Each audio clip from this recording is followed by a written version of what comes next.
Howdy everybody, welcome back to the channel where our goal is to provide relevant education and accurate information for all things self-defense from the civilian perspective for civilians. My name is Craig, and then today we are talking about carrying a knife for self-defense. So I'm going to come out and say that I no longer carry a knife for self-defense. I do carry a pocket knife on me from time to time, but that's what we are going to talk about. I want to kind of give y'all some things to consider, some things to think about in the event that you are either thinking about adding, one of these knives or any type of knife to your concealed carry wardrobe or EDC with regards to self-defense.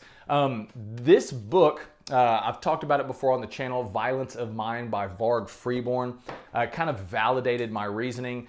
Varg has actually, or he grew up in that environment of knife fights, and that's who he is. So he's writing from a first-person perspective, and so Varg, that book just kind of reaffirms some of the reasons why I no longer carry a knife. So let's start talking about some things.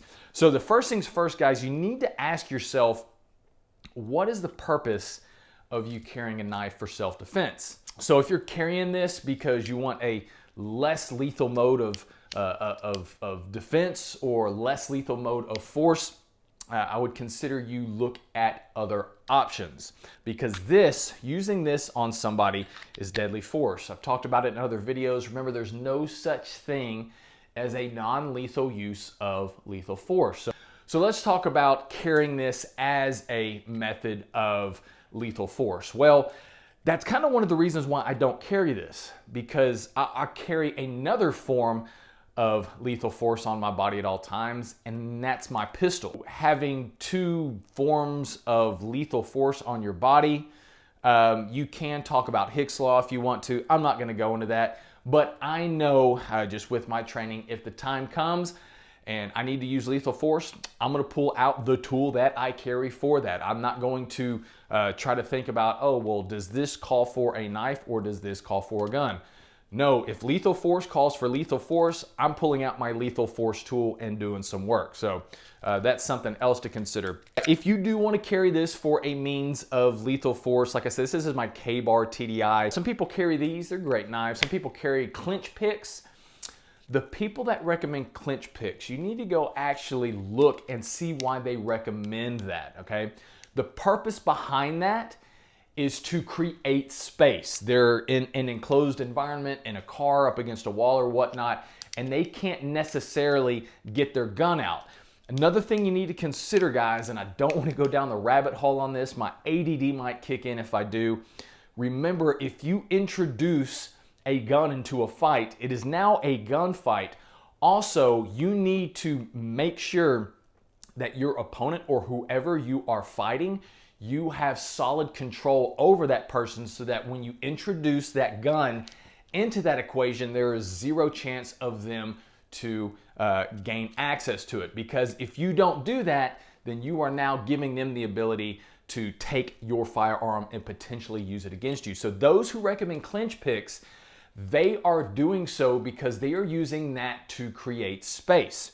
Okay, they're not necessarily using that to incapacitate somebody. If you are thinking about carrying a knife to incapacitate somebody, couple things to think about. Number one, when we go back to ballistics on pistols, remember the number one thing about bullets, yeah, your gun has to work. I'm not talking about that.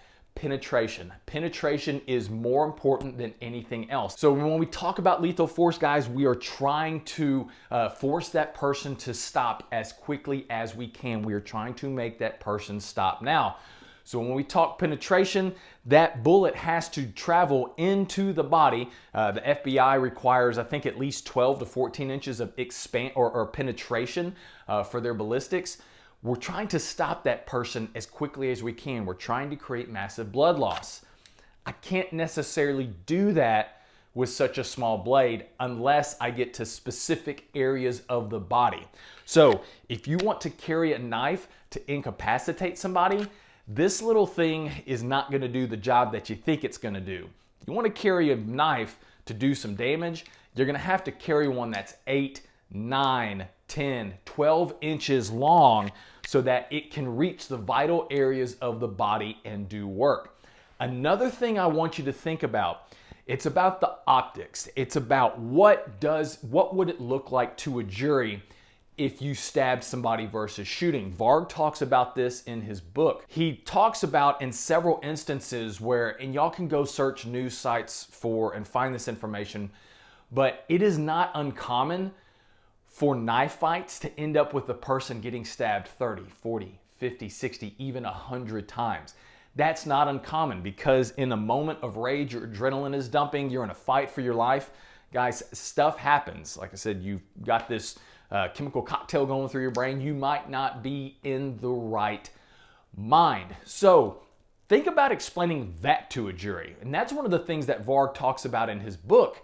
One of the reasons why he spent time in prison, while he was using his knife to defend his life, he stabbed that guy quite a few times. And so it was tough to convey to the jury that, hey, stabbing somebody 30, 40, 50 times or whatever it was, while to a normal knife fighter, that's normal. To a person who sees that all the time, that's normal. But to the everyday person who's sitting on the jury, that seems excessive. So it's something I want you to consider about, guys. If you are carrying it for lethal force, then you might want to consider a longer blade, because you got to get that penetration in there. You got to get to those vital parts of the body. Now, you can cut, jugulars and all that stuff, but you got to get the penetration. And then also, just like I said, the optics, the public, your view in the public arena. It is much more difficult to explain that, hey, I had to stab this guy X amount of times to save my life. It's much harder to do that talking about knife defense versus, hey, I had to pull out my gun and shoot somebody 6, 7, 8, 9, 10, 12 times.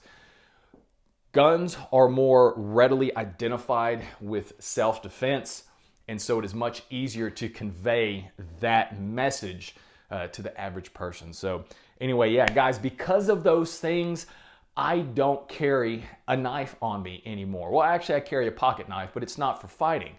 If I want a less lethal option, guys, that's one of the reasons why I train jiu-jitsu. That's what jiu-jitsu is being able to control somebody who does not want to be controlled. So on my body, on my person, every day, I carry a lethal force option. That's my pistol. If I need to do anything under that, then I've got my jiu-jitsu skills, my stand-up, my Muay Thai skills. If it doesn't even come to a fight, then guys, I'm going to use my verbal judo. And I've said this before in my videos, my sneakers are my first line of defense. Let your ego go. When your gun goes on, your ego goes away. But anyway, guys, yeah, I know it's a long video talking about knives for self-defense.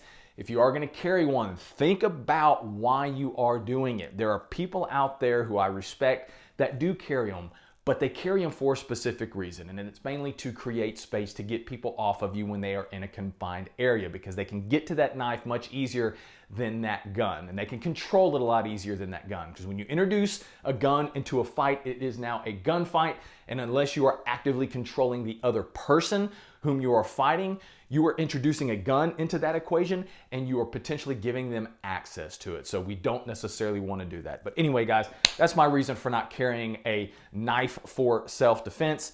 But if you want to, you do you. That being said, if you have not read Varg's book, guys, go read this thing. It is amazing.